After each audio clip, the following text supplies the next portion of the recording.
el doctor Benjamín Bravo.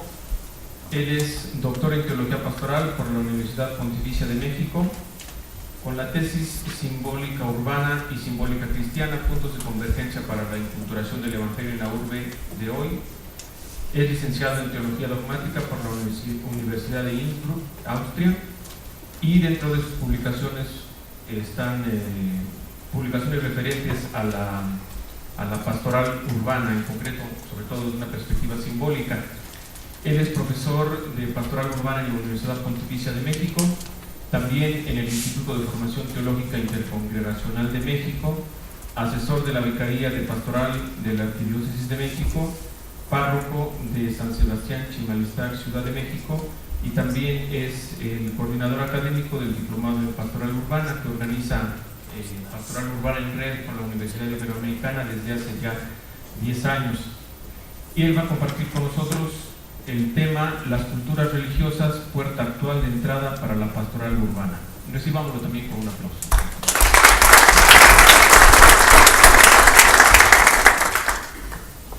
Al escuchar al doctor Río cómo se convirtió, realmente creo que algo parecido le sucedió a mí, de ver cantidad de agentes laicos, laicas que están en las parroquias, que entraban a la ciudad pero de manera ingenua, pues con todas sus inquietudes, pero en un momento dado descubrían más el caos, las Babeles, que las Jerusalenes celestiales.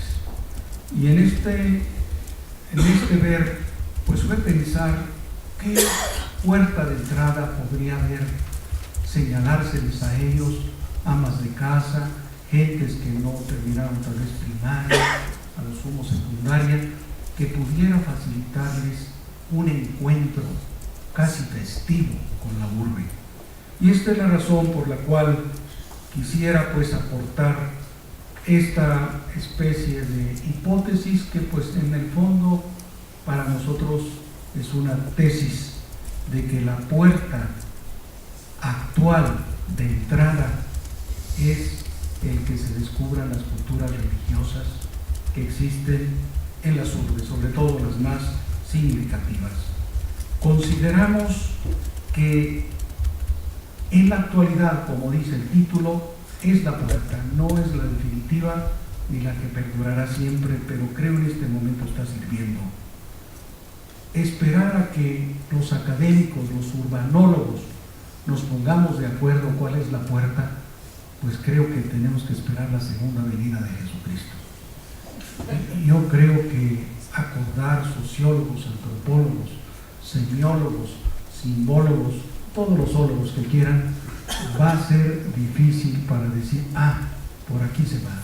Hay que entrar, aunque sea por un agujero que provoque, repito, gusto de haber entrado a la urbe donde ellos viven, porque allí viven.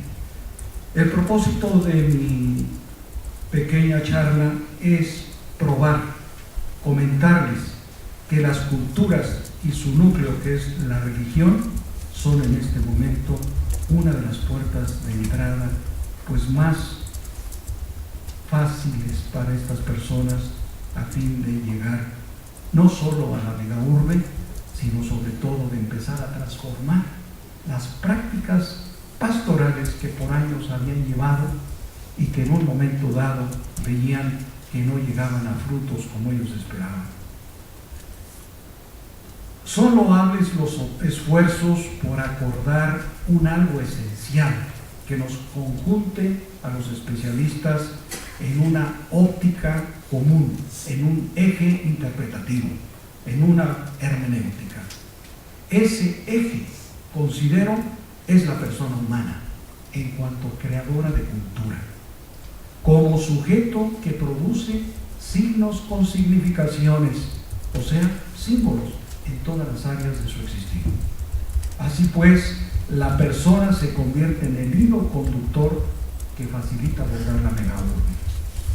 Y dado que todo símbolo se gesta desde la cultura, es legítimo en este cambio de época, como lo señala Aparecida, debido a un cambio de paradigma, asirnos a la persona, concretamente al cuerpo humano, y quiero citar al padre Karl Rahner, que de alguna manera pues un alemán nos está uniendo en este momento. Dice, cito textualmente: en sentido propio y estricto, un símbolo no es nunca una simple alusión e indicación, sino que es siempre símbolo real. Pues todo ser, para llegar a sí mismo, para descubrir su propia esencia, tiene que crearse una expresión. Y esto equivale a afirmar que todo ser es necesariamente simbólico. El ejemplo más claro es el del cuerpo humano. El hombre solo es real en el protosímbolo de su cuerpo. El espíritu humano se exterioriza y se realiza en la corporeidad. La realidad total que nos sale al encuentro está impregnada de realidades simbólicas y sacramentales. Cierro la cita de Herbert von Lindner, pues a su vez presente en la teología de los sacramentos. Desde esta perspectiva, se debe considerar la urbe como el signo con más significados, como el símbolo dador de sentido, ya que donde el ser humano es más él mismo, cultura. Aunque, como sabemos, la cultura está enraizada en los cuatro mundos: en el mundo del trabajo, en el mundo del poder, en el mundo de lo imaginario y en el mundo de lo interpretativo, y desde ellos esta a su vez se forja. Existe, sin embargo, una presidencia de parte del mundo de lo imaginario y de lo interpretativo como base para el desarrollo del ser humano en los otros dos mundos, el del poder y el material. Esto implica pues ahondar en el imaginario, y concretamente en el imaginario social, como el fundamento de toda sociedad. La megaurbe es espacio hegemónico de creación de cultura. El término espacio dice mucho más que lugar. La megaurbe no es solo un simple terreno con un alto número de habitantes. Es un acto de creación humana. Es uno de los productos más maravillosos de la humanidad. Es el espacio en que han confluido los mejores esfuerzos y creaciones del ser humano, y como tal es expresión señera de progreso. Es espacio en que aparece con más claridad y dinamismo la humanización que una colectividad es capaz de crear y recrear.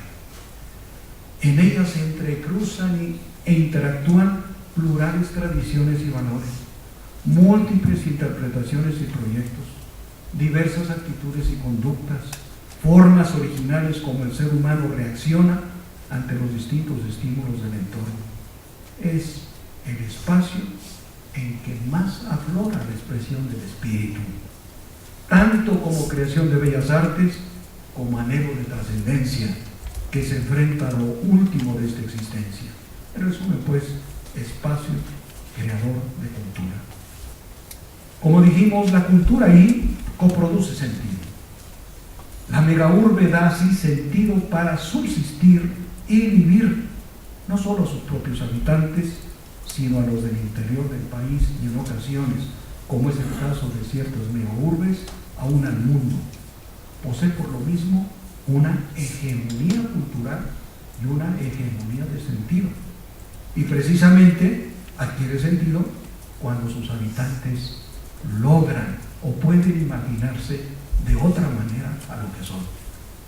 Así parecería que en correspondencia la urbe dignifica y humaniza la existencia individual y colectiva. Todo lo que no se encuentra en otros espacios es posible encontrarlo en la megaurbe, porque ahí hay más cultura y consecuente más sentido. Y la urbe lo plasma en los plurales lenguajes, unos en lenguajes míticos simbólicos, otros en lenguajes conceptual lingüísticos, otros en lenguajes científico-técnicos y también en lenguajes electrónicos y cibernéticos. Pluralidad de lenguaje. En ella se hablan todos estos lenguajes que se expresan en formas simbólicas de vivir y de tener.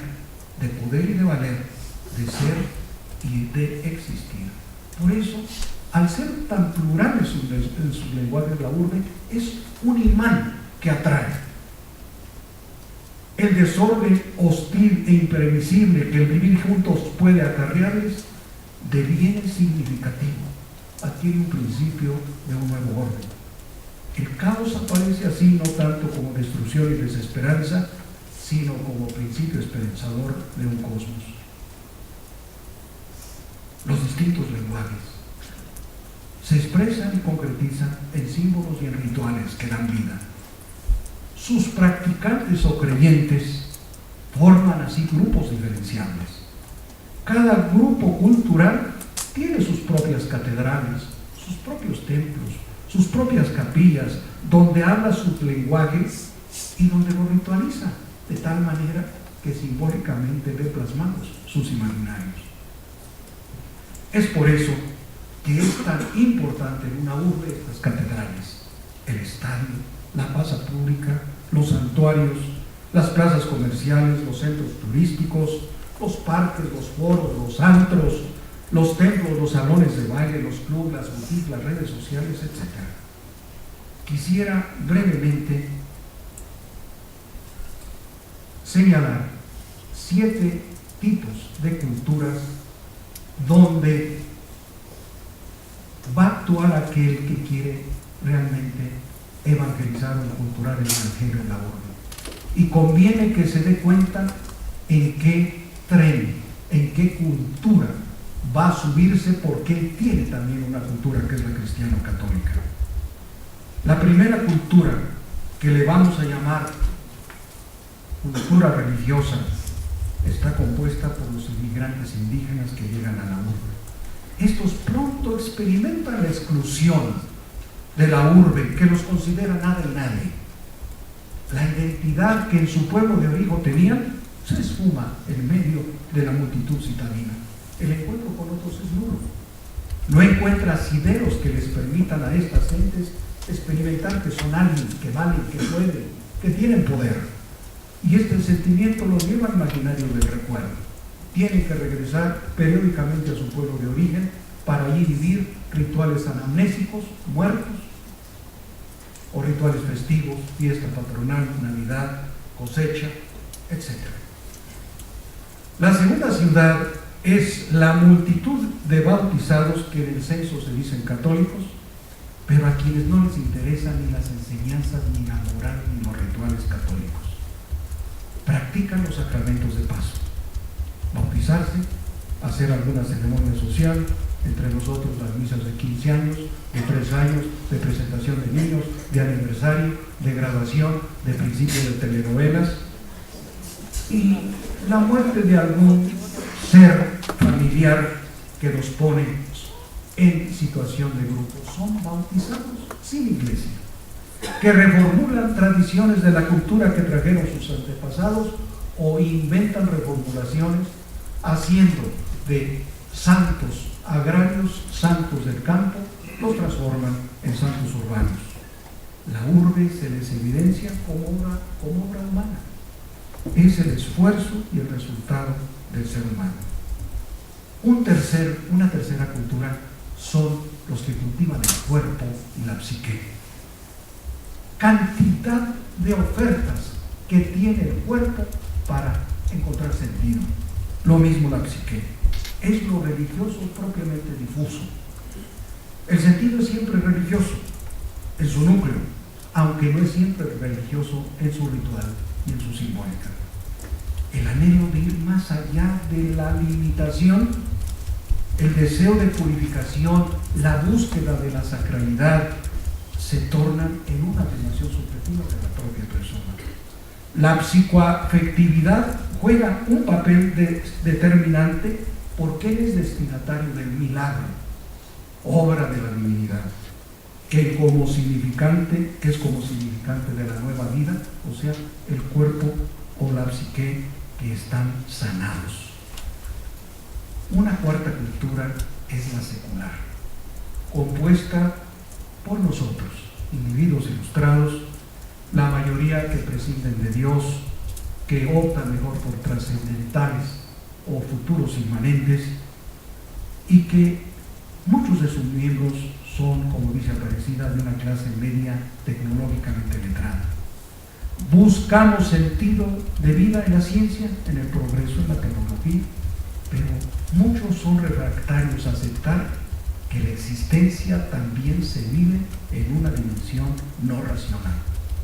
La exclusividad que le dan a la razón les lleva frecuentemente a la insensibilidad, pues el saber científico y el dominio técnico conducen a situaciones de enorme desproporción entre el poder y la sabiduría, entre la técnica y los valores, entre el progreso material y la perfección moral. La quinta ciudad de cultura religiosa es la ciudad de las sensaciones. Sus creyentes son jóvenes en su inmensa mayoría. Desconfían de la racionalidad de la cultura anterior, pero ellos han encontrado el sustituto, su corporeidad, su cuerpo, ya no como objeto de sanación, sino como sujeto que será el criterio rector de su visión, de su futuro. Todos sus símbolos y rituales giran alrededor de experiencias corporales. Su máximo gusto es que el cuerpo logre el éxtasis, buscando distintos caminos para lograrlos. Considero que este es ya donde deben centrarse los análisis de la realidad, porque es una realidad que será la que va a ser. Ya está adelantada en los jóvenes, y considero que la pastoral urbana debe concentrar sus análisis en las juventudes, porque es ya la realidad. Repito, que existe y que es la que será la común. La penúltima cultura es la de jóvenes también, pero de los jóvenes que viven en guetos. Son grupos que en su mayoría experimentan el lado caótico de la urbe. En ocasiones destruyen no solo la convivencia humana, sino a otros excluidos como ellos. Y yo creo que cada país tiene los nombres. Aquí todos conocemos seguro que como gran parte de los nombres vienen precisamente de Estados Unidos o de Inglaterra, pues tenemos los arquetos, los góticos, los nimios, los quetos, los cualos, y ahí van, y más los que aparecieron ayer, ¿verdad? Y esto avanza. Es una manera de ser frente a un ser citadino que se siente normal en la más completa anormalidad. Son buscadores de una taumaturgia secular en el mundo del esoterismo, de los amuletos, de las sabidurías antiguas y del medioevo europeo. Por último, nuestra cultura religiosa cristiano-católica romana, cuya expresión cultural se llama cristiandad.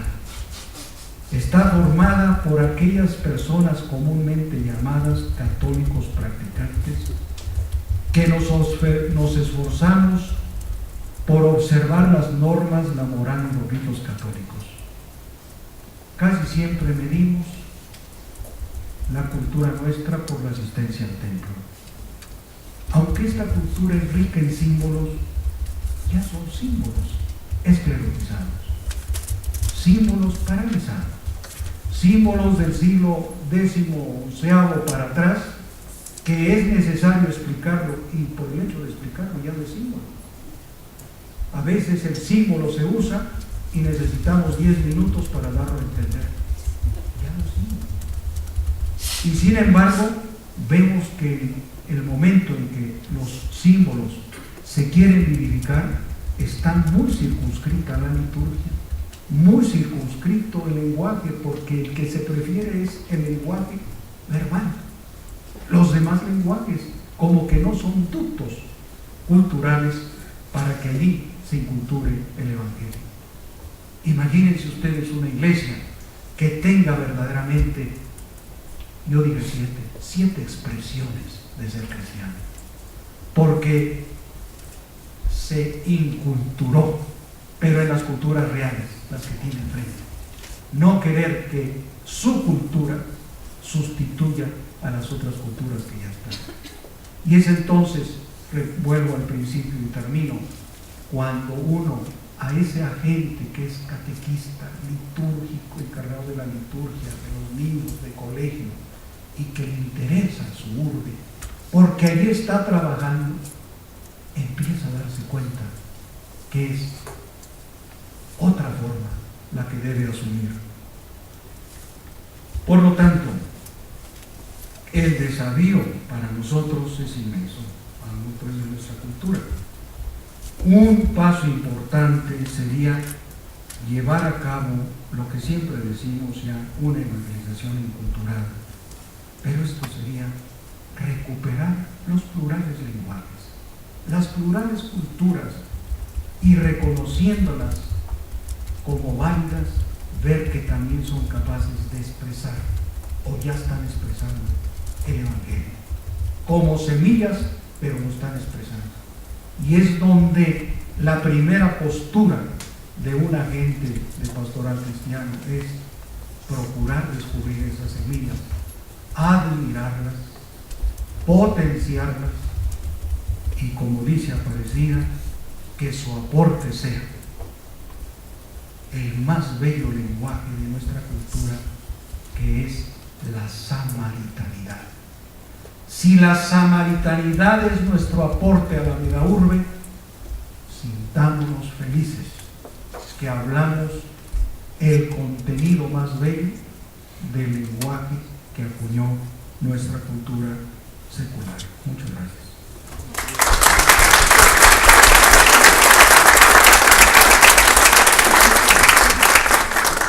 Muchas gracias, Padre Benjamín. Pues hemos escuchado a lo largo de los desafíos propiamente territoriales, habitacionales, económicos, políticos, socioculturales, simbólicos, y bueno, vamos a pasar a lo que viene siendo, pues yo diría, los panelistas creo que estarían conmigo de acuerdo, una de las partes más importantes, si no la más importante, que es la parte de las preguntas, la parte de la interacción entre todos con ellos. Contamos con 35 minutos para esta parte, entonces por eso les vamos a pedir que las intervenciones, las preguntas van a ser pues ahora sí que a mano alzada, ¿verdad? Tenemos micrófonos inalámbricos. Les vamos a pedir por favor que sus preguntas sean lo más concretas posibles, que eviten de ser posible a qué panelista la refieren y evitar discursos, comentarios, ¿verdad? Sino que más bien lo que queremos es preguntas para la reacción de los panelistas y de ese modo pues interactuar. Entonces, ¿quién quiere lanzar la primera pregunta? Por favor. A mí me gustaría precisar más las causas exactas del desarrollo de las grandes ciudades en América Latina. Y por eso me pregunto qué hubiera tenido que suceder o que pasar para que no hubiera habido este tipo de desarrollo de las muy grandes ciudades.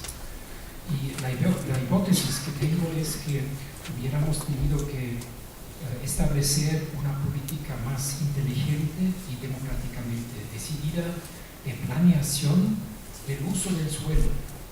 Y eso no solamente en las ciudades, sino también en el campo. Porque mi impresión es que también la falta de una buena política para la agricultura, para el campo, también influyó en la migración hacia las ciudades. Muchas gracias.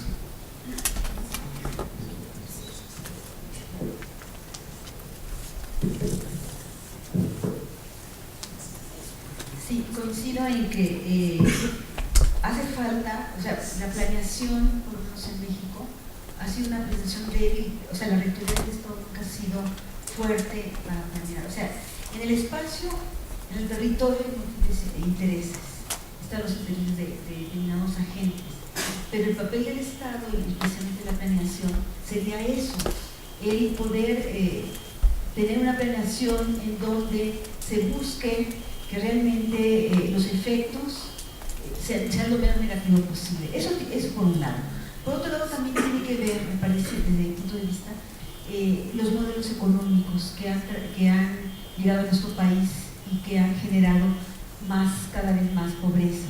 O sea, por un lado está la pobreza de la gente que viene del campo a la ciudad, que migra, pero por otro lado también el caso de la Ciudad de México, un buen momento, digamos, fue en la etapa de industrialización, donde la gente tenía trabajo, pero se agota ese modelo y viene otro modelo que sí genera mucha riqueza, pero concentrada en unas manos, ¿no? Y la gran mayoría de la población pierde su trabajo, se terciariza la ciudad, entonces vienen con ello muchísimos problemas más, ¿no?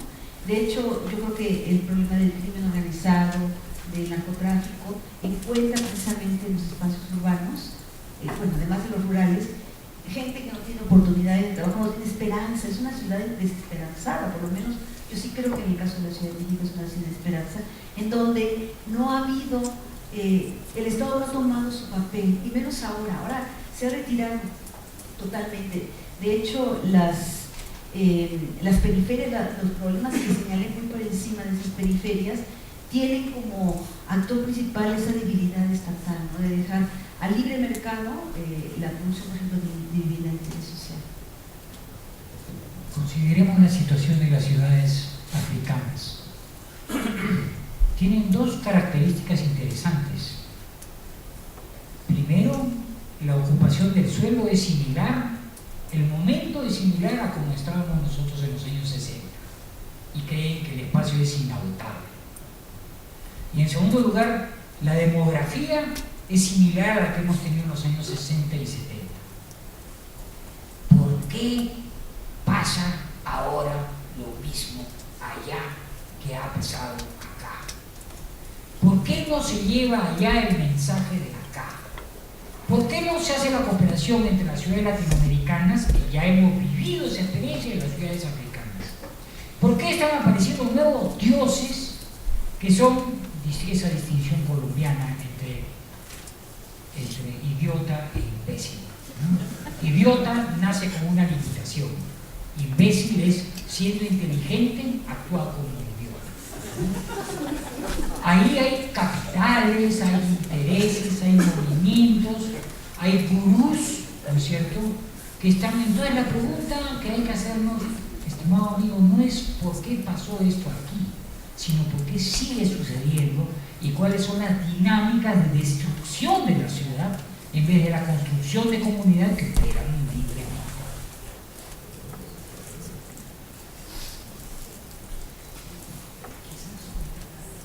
Sí, muy interesante los aportes de los tres conferencistas, cada uno ha aportado cosas diferentes.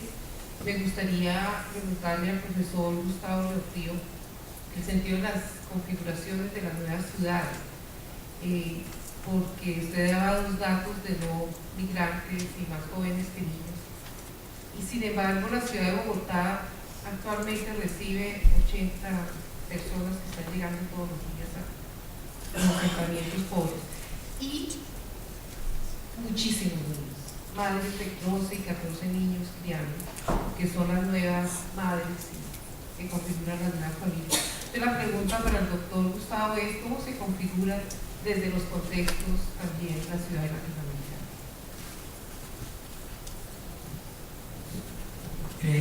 Rápidamente, Lima también recibe muchos migrantes y todas las ciudades reciben migrantes, pero la proporción del aporte de los hijos de los nacidos en la ciudad versus los nacidos fuera de la ciudad es abrumadora en relación a los nacidos en la ciudad, son mucho mayores. Entonces no es que no tengamos migrantes, solo que los migrantes ya no son el peso del crecimiento, el crecimiento vegetativo superior al crecimiento por migración, sin que esto no quiere decir que haya particularidades en estos migrantes.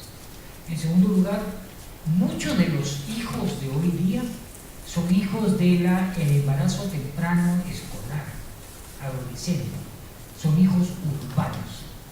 Y eso se atiende de una manera, tiene características distintas que los hijos de nuestros padres. Nuestros padres en el campo, nuestros abuelos estaban acostumbrados a tener más de 5 hijos, porque cuando tú le preguntas cuántos hijos tienen, siempre hacen la distinción entre lo que en Perú llamamos el mantoncito el que se logró, el que no se murió antes de los 5 años, ¿no es cierto?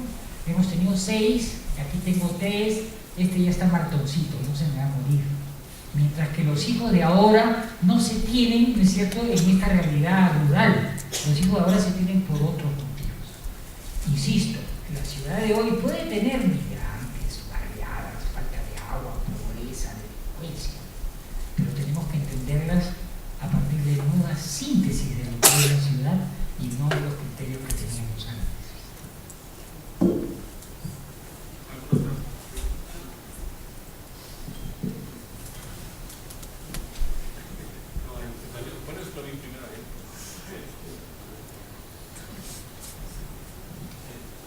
Muchas gracias. De manera muy breve, y no sé si entendí bien, una de las oportunidades que tenemos como evangelización sería abrir nuevos espacios en ciudades sectorizadas. O sea, son ciudades con ricos y pobres que se tienen miedo unos a los otros y con muchos barrios y lugares cerrados. La pregunta realmente sería cómo podemos transmitir esa idea, y es por lo que pidió el rector de la Universidad Iberoamericana, es decir, cómo vamos a transmitir esa idea a los agentes de evangelización. La primera pregunta sería, ¿entendí bien si esta es una propuesta real de oportunidad? Una ciudad con falta de fe, una ciudad caótica, abrir la parroquia, abrir a la iglesia, que la iglesia haga espacios de comunidad. Y cómo, doctor Benjamín, cómo podemos transmitir esa idea a los agentes de evangelización, que puede ser las señoras piadosas que se pelean con los hemos, por decirlo así. Esa sería la pregunta, ¿no? ¿Qué les dirían ustedes?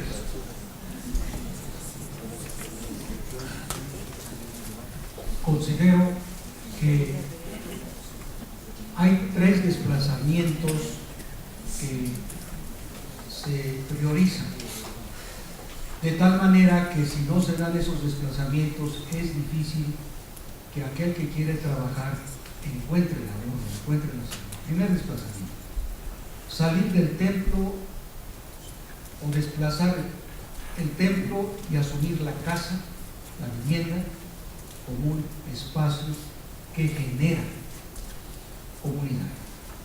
Segundo, desplazar al clero y que el laico, que es el dueño de la casa, genere rituales familiares, rituales cálidos, en pocas palabras, que acá, por ser puntual el rito, es muy difícil que se le permita salirse en ciertas normas. Es un puntual sagrado. ¿Esto qué trata? Que las identidades fuertes, templo, clero y ritual sagrado, ceden en la ciudad. O sea, disminuyen su importancia. Y la casa, con la mujer, el varón, soltero, casado, lo que sea, genera eso que acá se llama iglesia y aquí se llama iglesia de casa. En este momento la opción es la iglesia de casa, porque en la iglesia de casa usted encuentra un laico que en su casa misma tiene 3 o 4 culturas: el viejo, su hijo y los hijos de su hijo, los nietos. Él sabe manejar las culturas. El clérigo no solo sabe manejar una, que es la cristiana católica, le cuesta trabajo entender las demás, por su formación, por el absolutez en que se le forma, de que él tiene la verdad y la verdad total, y que vale para todos, etc. Entonces acá esa flexibilidad ya, no digo yo nada, educativa, puesto que ha vivido la pluralidad, él tiene más facilidad para eso, ejercerlo con sus vecinos que acceden a su casa. Entonces usted va entendiendo hoy quién es el testigo. El testigo es el que presta la casa para hacer una iglesia ahí, con características, repito, seculares, laicales, por decirlo así. ¿Y qué pasa? Que el contacto del clero tiene que ser por identidad fuerte con los propios. Todavía lo aguantan, todavía no se les duerme tanto, todavía hay oxígeno, pero eso no quiere decir que les entreguen material catequético litúrgico para la identidad fuerte. Tiene que entrar otro tipo de apertura a la pluralidad oigan, que lleguen a su casa, todos están bautizados en América Latina. Raro es el que no está bautizado. Llegue uno que acaba de hacerse una limpia con ajo, el otro que no cree, el otro que pues vaya, está leyendo, ya es un estudiante y está leyendo de X autores, el otro que es compadre de él porque es un indígena que, o sea, entra en la pluralidad. Recuerdo yo una vez que en una de estas iglesias de casa llegó el obispo a la revisión, y recuerdo una señora que le dijo: oiga, señor obispo, usted que sabe tanto, fíjese que aquí estos jovencitos nos dicen que leamos a más, y dicen, a más. Entonces el estudiante le dice: no, señora, Marx. El obispo le dijo: señora, no se meta con Marx. Y la señora dijo: no, señor, yo no me he metido con él. Cultura. ¿Qué pasa? Que el que menos lo entendió es identidad fuera. Tranquilo. O sea, eso es el futuro para varios de nosotros que llamamos espacio pastoral urbano. Es el futuro de veras para hacer, porque con todo el respeto a unos lugares públicos dan miedo. Entonces tiene usted que ofrecer un menú de iglesias de casa donde prevalezca una cultura, porque en ciertos lugares prevalece más una cultura fuerte, pero no se niega la entrada de otros tipos que van con otro tipo de visión de la vida.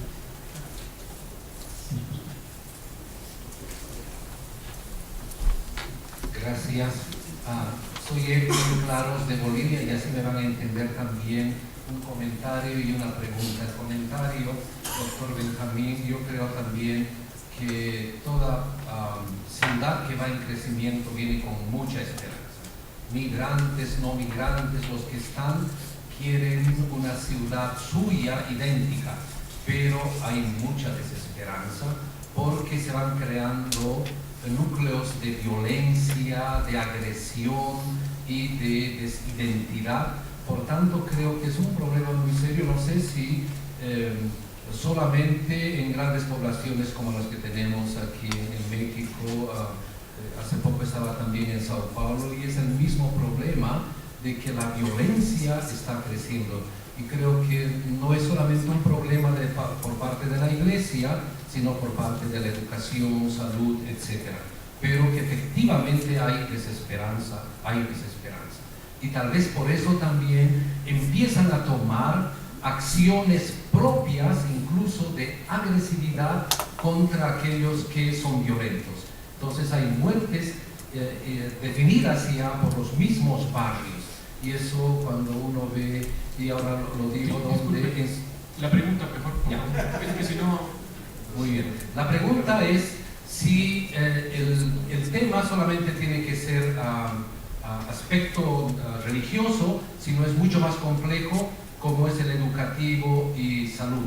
Y también una pregunta al doctor Gustavo Riofrío. Me ha parecido muy interesante la interpretación, y no está el alto de La Paz, que tiene las mismas características, y de repente también es un desafío a usted para que haga también un estudio desde el alto en los criterios que usted ha manejado hoy. Gracias. Primero yo luego el que va a dar lo más importante. Yo solamente quiero decir dos observaciones. Una primera, yo mencioné, a propósito del alto, mencioné Lima con las claves para que ustedes vean en qué se parece o no se parece a sus ciudades. Porque cada uno tiene que leer su ciudad en la que debe actuar. Tiene que construir y ver de qué cimientos está hecho su propia Babel, digamos. En segundo lugar, vamos con calma. Lima, claro, ha sido una ciudad milenaria, por supuesto, una ciudad milenaria, pero Lima comenzó en los años 50. Estamos en el 2012, o sea, hace 62 años. Ninguna ciudad latinoamericana antes de 1940 era una gran cosa, excepto tal vez Buenos Aires. Ni siquiera Sao Paulo, ¿no es cierto?, que es una ciudad importante. Nuestras ciudades tienen 60 años, tienen una generación, otra que se está muriendo, una generación que ya está más o menos vieja, y otra generación joven. Alemania, en Berlín, en el año 86, cumplió 600. No tenemos 100 años de ciudad. Tengamos paciencia con la historia. Entonces, en estos 100 años de ciudad en que estamos aprendiendo a convivir en esta tierra nueva, entonces veamos qué podemos esperar o ver qué testimonio pueden dar. A mí me asombró, perdónenme, ahora sí me salgo del tiempo, me asombró cuando estuve en Estambul y un señor nos llegó a visitar en una parte en Turquía, y me decía, bueno, aquí viven los griegos, y aquí viven no sé cuántos, y esto ha sido conquistado, y él era, ¿cómo se llama? Musulmán. Y me dice, y luego pensando, mirando esa maravilla, dijo, nosotros no nos vamos a ir de acá. O sea, él podía distinguir entre territorio y nación, mientras que nosotros somos el nuevo mundo. En nuestras constituciones uno pertenece al país porque nació en él, y no porque su padre, su abuelo, su tío, como funciona todo con todos los que quieren irse a Italia y buscan su tío donde es, ¿cierto? Entonces, estamos en una etapa de nuestras ciudades. ¿Qué podemos hacer en esta etapa de las ciudades? Recién tenemos muchos jóvenes, recién los que han construido los pueblos jóvenes se están muriendo, el problema es la herencia en este momento, no es conseguir el terreno, etcétera, etcétera, con calma. Pues yo considero de veras que toda ciudad, desde el punto de vista pues de la gran información, da miedo, pero fíjese usted que hay tantos granos de oro, hay tantas personas que son sujetos que verdaderamente construyen y humanizan la ciudad. Lo malo es que a veces uno pues no tiene, yo diría, la inclinación pues a descubrir lo pequeño. Yo siento que en la ciudad lo pequeñito es bello y lo gris es más bello que lo blanco y lo negro.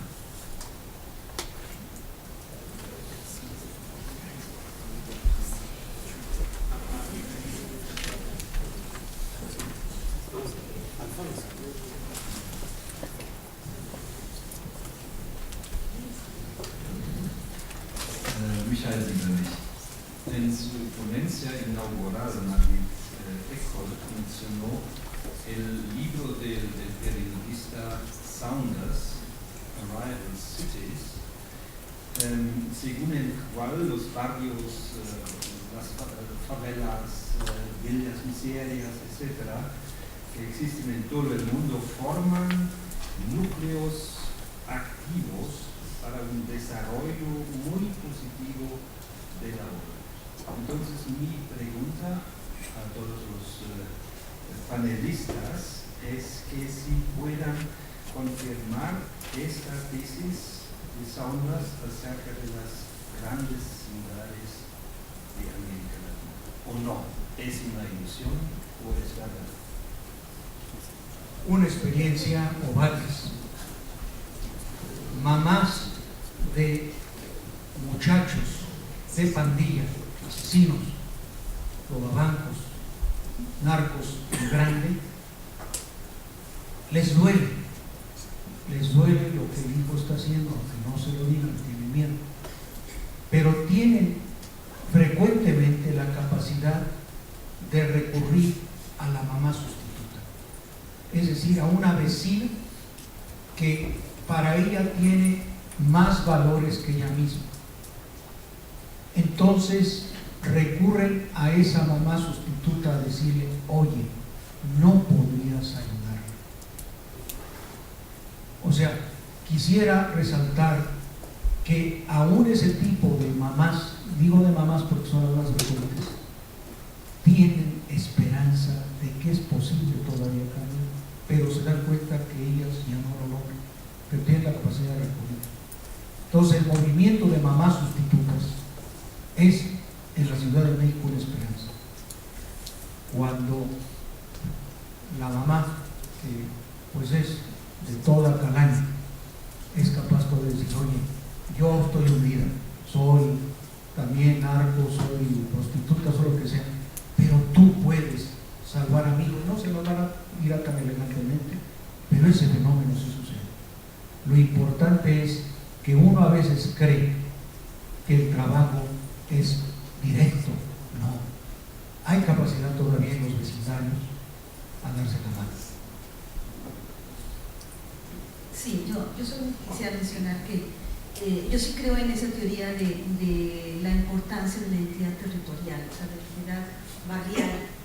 Por eso al final de mi exposición era más bien como una especie de provocación. Y bueno, yo creo que la iglesia tiene mucho que hacer ahí. La experiencia, por lo menos en México, es que la identidad barrial ha permitido la defensa de territorios. O sea, cuando un territorio, una colonia, una parte de la ciudad se ve amenazada, inmediatamente la gente lo defiende. Por eso yo creo que la identidad barrial es el fundamento de la ciudadanía y por lo tanto del acceso a una ciudad.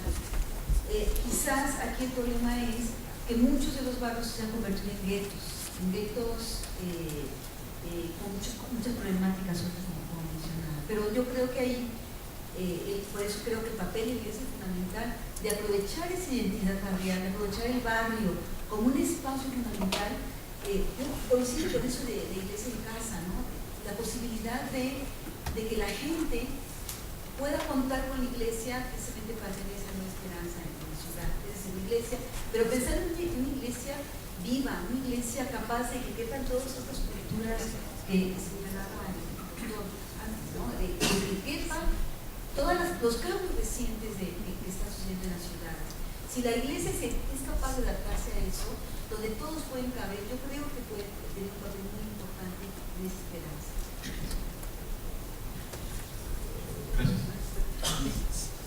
Sí, buenas tardes.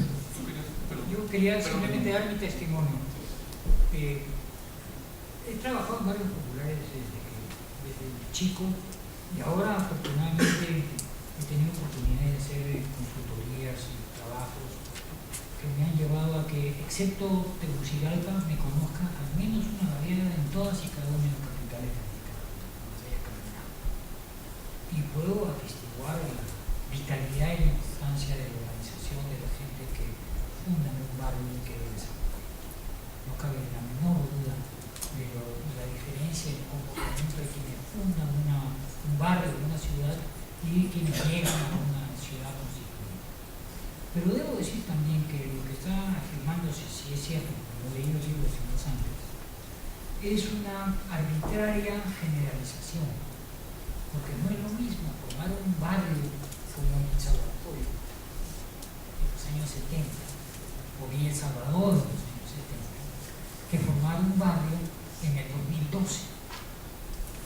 No son las mismas características, ni la misma gente, ni la misma economía, ni la misma esperanza, ni nada. En el caso nuestro, no puedo generalizar, los barrios, podrá en la web una referencia bibliográfica que está ahí para ustedes, para trabajar. Hicimos una mirada sistemática a estos nuevos barrios. Mi impresión es que allí la gente no está fundando un barrio, sino está acampando. Y una vez que les dieron título de propiedad, lo abandonaron. Entonces, son distintas modalidades de barrios. Sí, buenas tardes. Mi pregunta va dirigida a Benjamín Bravo. Soy Carlos Gali de Buenos Aires. En primer lugar, te quiero agradecer tu inmenso aporte a pensar la pastoral urbana en estos últimos 20 años, después de la conferencia de Santo Domingo, y la puerta de ingreso que ve a la religión como la dimensión más profunda o última de la cultura, retomando una intuición que estaba en el documento de Puebla. Mi pregunta versa sobre tu tipología de estas 7 culturas religiosas o ciudades invisibles. En los años 70 teníamos una tipología de los cristianos y los católicos ante el cambio social. Hoy tenemos una tipología de las diversas identidades y vivencias religiosas. Al mismo tiempo, en América Latina hay otras. Muchos conocemos la de Pedro Trigo en su libro un Dios más allá del mercado, que presenta 9 figuras de cristianismo, 8 de las cuales son el cristianismo católico. Mi pregunta sería, ¿cuál es la fuente o el punto de partida a partir de lo cual trazás esta tipología de 7 ciudades invisibles? Si está sobre todo centrada en México, y cuáles son los límites que podés encontrar a la descripción y valoración que haces de estas 7 ciudades invisibles. Considero que es el esfuerzo que no solo quiero hacer el preámbulo, por ejemplo, están haciendo los sociólogos. Los sociólogos, partiendo de la manera como la gente construye su barrio, su casa, su colonia, están desarrollando caminos para encontrar que no hay caos allí, sino hay orden, armonía, hay este tipo de cosas. Yo quiero reconocer el esfuerzo de los sociólogos por poner el ejemplo de la necesidad de ubicar los tipos de barrios y las capacidades que tienen, puesto que son, repito, ya núcleos de orden, de armonía, de sutura de heridas que existen allí por el hecho de tener ciertos tipos de construcción. O sea, eso fue una idea inspiradora. Decir, bueno, si el sociólogo, desde la manera como está planeada la vivienda, como está planeado el barrio, la colonia, es capaz de encontrar eso, ¿por qué nosotros no vamos a ser capaces de encontrar el núcleo de la cultura de la gente, que es, en definitiva, con lo que se juega, con su núcleo se juega las situaciones límites que experimenta en la vida, que es en el fondo pues, el caos de los caos, que es el creer que ya no se puede hacer nada. Bueno, fue el emplear, porque eso es la palabra, durante 10 años a los alumnos de la Universidad Pontificia de México, del Instituto Franciscano de Filosofía y Teología y del Instituto de Formación Filosófica Teológica de los Religiosos. Entonces, enviarlos a que hipotéticamente visitaran aquello que eran catedrales, en la apariencia, culturales, o sea, donde existe un sacerdote, una fecha, un ritual, una euforia, y que observaran los 5 ritos del ritual que todo ser humano tiene en su corporeidad. Los ritos de acogida, los ritos de calentamiento, los ritos de éxtasis o felicidad, los ritos de reposo o relajamiento y los ritos de misioneros, es decir, que están felices. Entonces, el observar eso veíamos que coincidían en definitiva los rituales, o sea, el ritual. Pero sí empezamos a analizar cerca de 12 posibles lugares, o sea, catedrales de las culturas. Poco a poco fuimos quitando algunas, porque por ejemplo, entre nosotros, nuestra cultura cristiano-católica, quitamos los irreformistas, aquellos, lo que llamamos tradicionalistas. Dijimos, esto no merece atención. ¿Por qué? Porque en el fondo sí es una cultura, pero cae con eso. O sea, fuimos descartando, y creo yo que eso nos llevó a llegar a 7. Esto, tengo que decirlo, fue un trabajo conjunto de cerca de 10 años, con más de unos 80, 90 alumnos, que nos dedicamos a eso. Gracias, Benjamín. Pues dado el tiempo que tenemos, nos queda una última pregunta.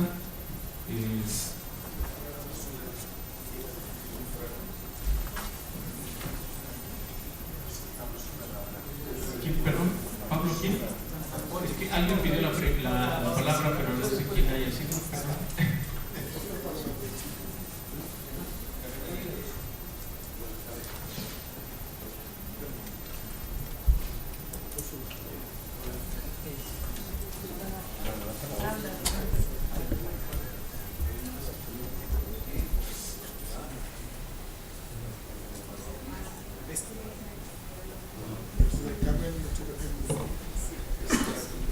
Bueno, la tecnología me hace eso.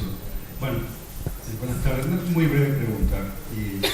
Yo soy Gerardo Gómez de Asunción, una persona que trabajó durante un tiempo en un barrio marginal. Hizo un análisis porque yo necesitaba hacer un proyecto y me planteó que la causa de la pobreza en general, digo rápido, era la informalidad. Y en su exposición, el doctor Riofrío y también creo que la doctora Teresa Esquivel, habló incluso de emprendimientos llevados a cabo por los municipios. Es decir, había un cierto planeamiento, digamos. ¿Qué opina al respecto? Porque me parece una contradicción, ¿no?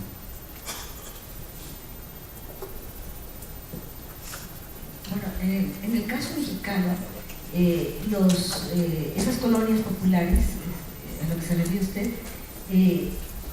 se originan o tienen como base, digamos, la informalidad en cuanto al acceso al suelo y en cuanto a la construcción de las viviendas. ¿Sí? Y viene siendo, no es que sea la causa de la pobreza, más bien viene siendo la solución habitacional para la gran mayoría que no tiene otras opciones, ¿no?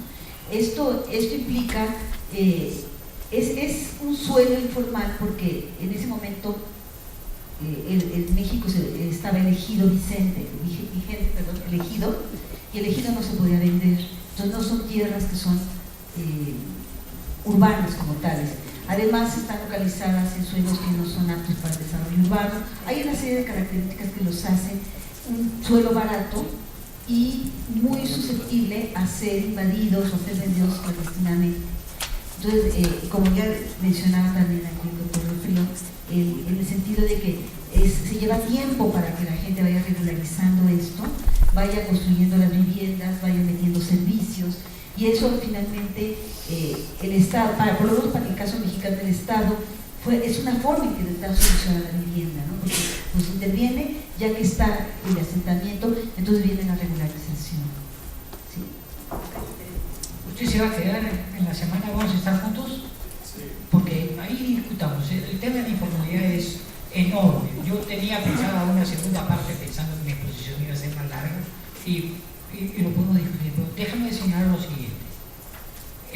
Los nuevos barrios de Buenos Aires, que son del mismo tamaño que Buenos Aires y que son los barrios cerrados de ricos, todos son en terreno no apto. Son barrios de ricos, no son barrios de pobres, son informales, entre comillas, ¿no? Y no digamos que el camino a Cusco, aquí es cierto que se urbanizó y que con tantas dificultades no era un terreno apto, también había cosas que ahí debían haber, pero claro, pero eran de ricos, ¿no es cierto? Bueno, el asunto de la informalidad es muy grande y tiene que ver también con el tema de la multiculturalidad. Cuando nosotros decimos vamos a formalizar, estamos diciendo que deje de ser lo que es y siga reglas que son precisamente las que los expulsaron. Lo que tenemos que formalizar no es a las personas, sino a sus sistemas. Pero no todo, porque ahora la cosa ya se salió un desborde tal que ya no podemos distinguir qué cosa es informal de qué cosa es ilegal. Por eso digo, este es otro tema sobre el cual me encantará discutir, porque creo que hay cuestiones culturales, y con esto termino de purista, ¿verdad? ¿No es cierto? Nuestro problema es que nosotros pensamos que hay mercado, cuando en realidad hay mercados, y cada mercado es una cultura. En los países atrasados como mi país, como Bolivia y como Ecuador, tenemos yapa. Jamás va a haber yapa en Estados Unidos. Acá le llaman ñaupa, si no me equivoco, ¿no es cierto? Es una manera de relacionarse económicamente entre las gentes que no va a desaparecer con el analfabetismo ni con la tuberculosis como de los tiempos modernos. Es otra manera de ser informal. Agradecemos a nuestros panelistas.